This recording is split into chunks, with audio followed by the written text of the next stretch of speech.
Miren, me acaban de compartir hace unos 15 minutos este artículo, lo leí, es de Luis Antonio Espino.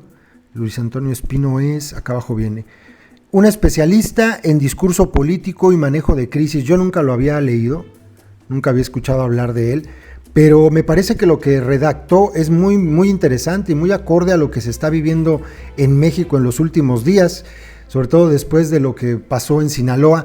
Y bueno, les aclaro, hay 2 o 3 cosas dentro del mismo artículo con las que no comulgo. Definitivamente me parece que no están bien, pero pues lo comparto tal y como lo escribe, ¿no? Ya les iré señalando, yo no pienso igual que esto en tal o cual cosa.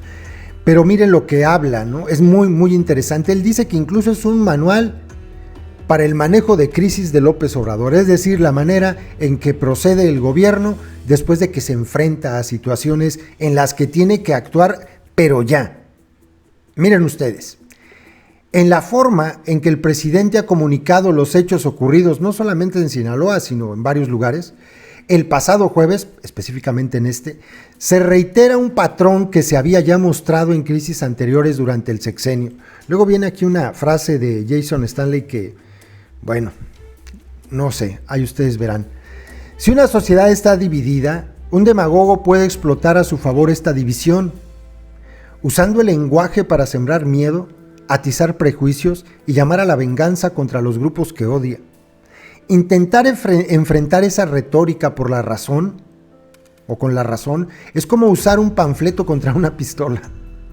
¿Cómo funciona el fascismo? Es una frase de Jason Stanley. Bueno, dice lo siguiente.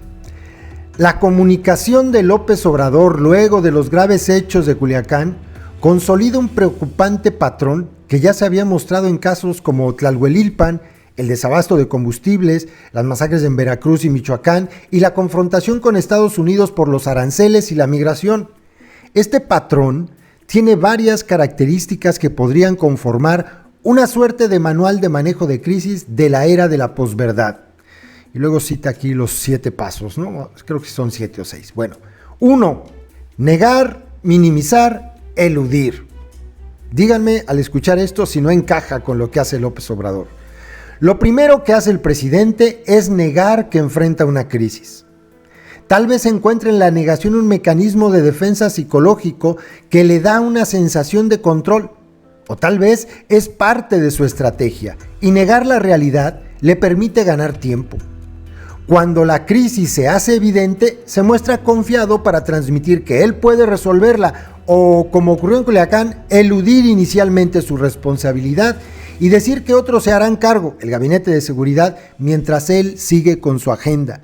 Y aquí cabe la imagen de López Obrador llegando a Oaxaca, ¿no? Bajándose del avión y lo entrevistaron y ¡ay, lo va a resolver el gabinete! Ya está el gabinete.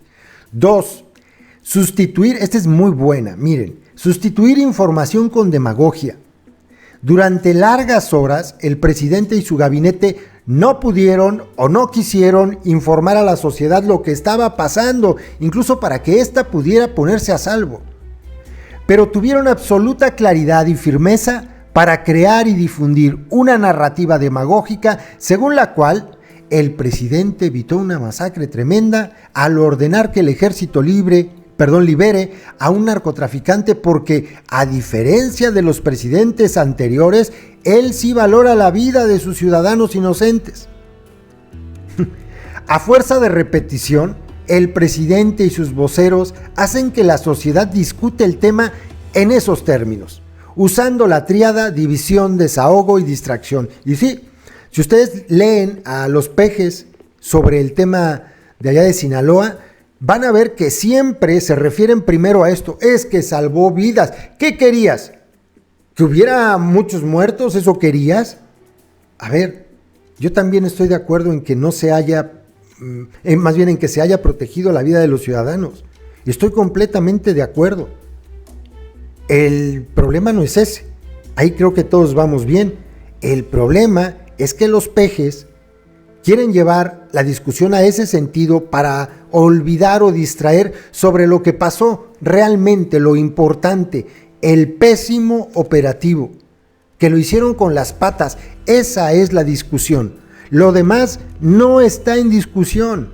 Qué bueno que ya después del desastre que había, provocado por el propio gobierno. Qué bueno que mejor entregaron a este delincuente. Qué bueno, porque quién sabe cuántas personas habrían muerto.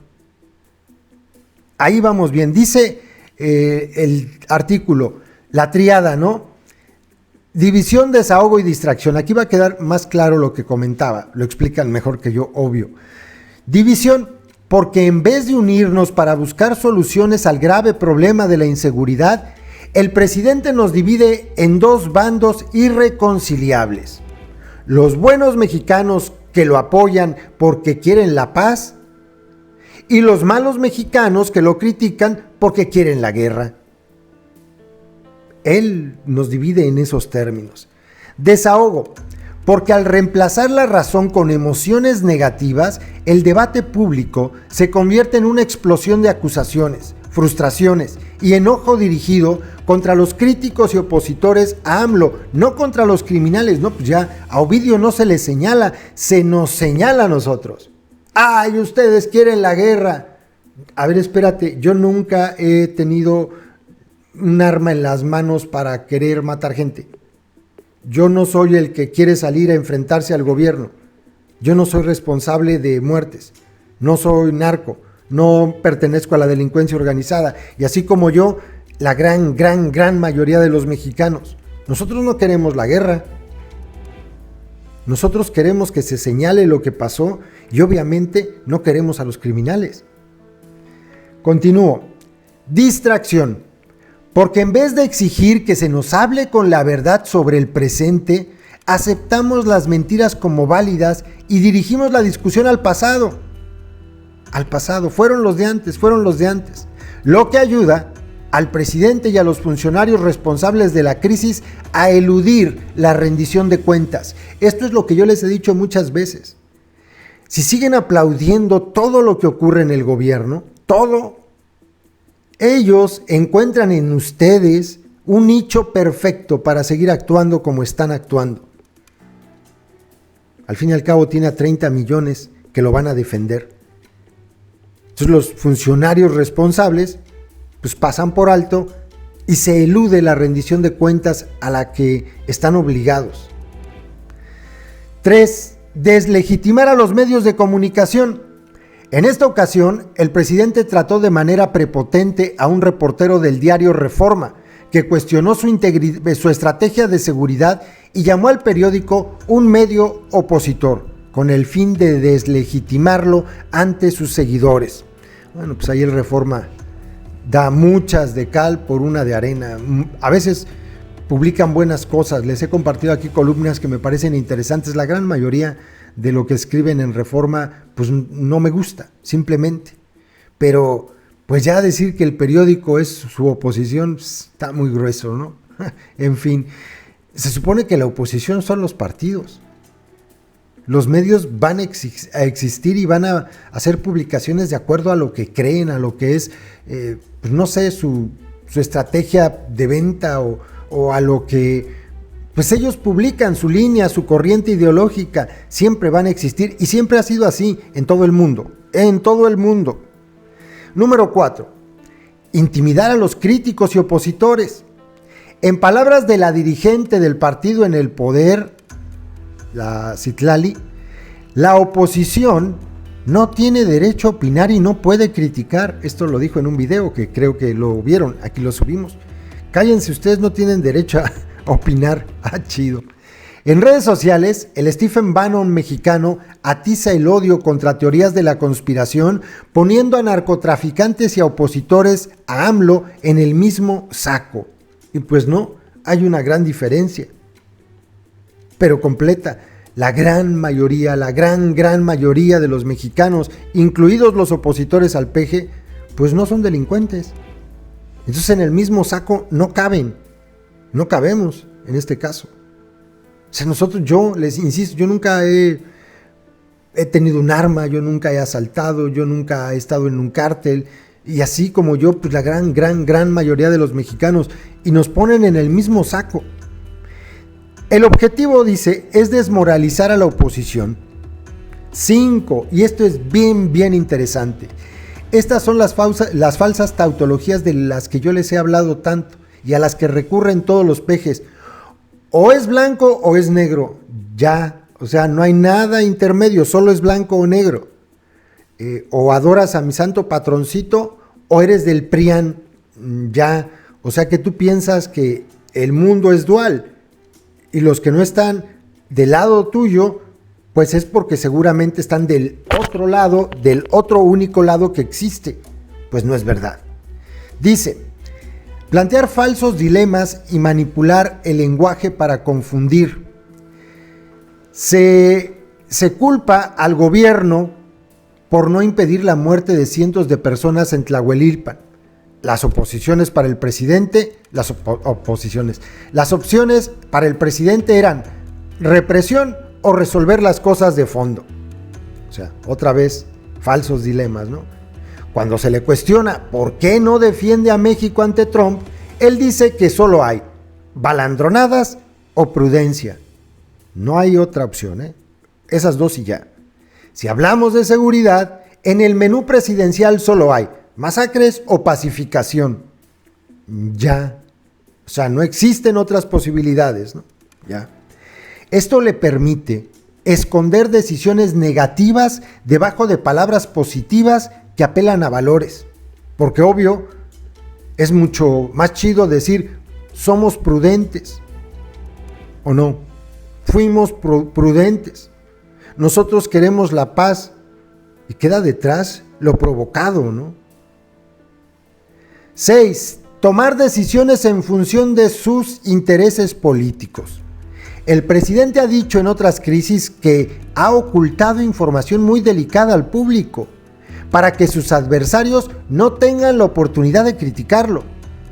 En el caso de Culiacán, le indigna más que los conservadores tengan elementos para decir que fracasó, pone entre comillas, se frotan las manos, que un grupo criminal haya doblegado a las Fuerzas Armadas y aterrorizado a una ciudad entera. O sea, está bien indignado con los opositores, a los que él llama conservadores. Y sale en la mañanera, ahí en el púlpito, a decir, no, eso quisieran nuestros adversarios. Del cártel de Sinaloa, yo creo que se expresa de una manera hasta bonita, porque ya ven que dicen que también son personas. Entonces, el discurso se dirige hacia los opositores y no hacia los verdaderos criminales. Interesantísimo. Número 7, al final sí eran 7 números, sí. Dar por concluida la crisis anticipadamente y sin evidencia. El presidente decide cuándo dar por terminada la crisis con alguna declaración triunfal, como cuando aseguró que se acabó el huachicol, o que en Culiacán y en México hay paz espiritual como resultado de sus decisiones. A partir de ahí, creará un nuevo ciclo de división, desahogo y distracción, generando nueva información falsa o elementos a los medios con declaraciones estridentes y decisiones polémicas sobre otro tema. Esta columna la escribieron el día 22 del mes pasado. Esta última frase, alimentando a los medios con declaraciones estridentes y decisiones polémicas sobre otro tema. El día de ayer ya no hablamos de lo que pasó en Sinaloa, ya no hablamos de lo que dijo Olga Sánchez Cordero. El día de ayer, con un tuit, bueno, fueron en realidad 3, empezamos a hablar de ese otro tema, de esa declaración estridente, de esa insinuación sobre el golpe de Estado. Y así se crea la matriz de opinión. Y todo mundo habla de lo que dice López Obrador, de lo nuevo, de lo pasado ya no. Son verdaderamente astutos, son perversos, son muy perversos. Con las imágenes del sitio de Culiacán dándole la vuelta al mundo, con una sociedad cada vez más polarizada y sumida en la incertidumbre, con el narcotráfico empoderado y la moral del ejército en harapos, López Obrador y sus propagandistas nos hablan de estrategias exitosas, de victorias morales, de masacres evitadas y de paz y amor. El presidente nos ordena rechazar la evidencia de nuestros ojos y oídos, como decía el gran hermano orwelliano. ¿Cerrar los ojos y oídos a la realidad? ¿O tendremos la fuerza y la integridad necesarias para resistir la posverdad y exigirle al gobierno que no nos engañe? Muy interesante, ¿no? Me gustó, creo que vale la pena.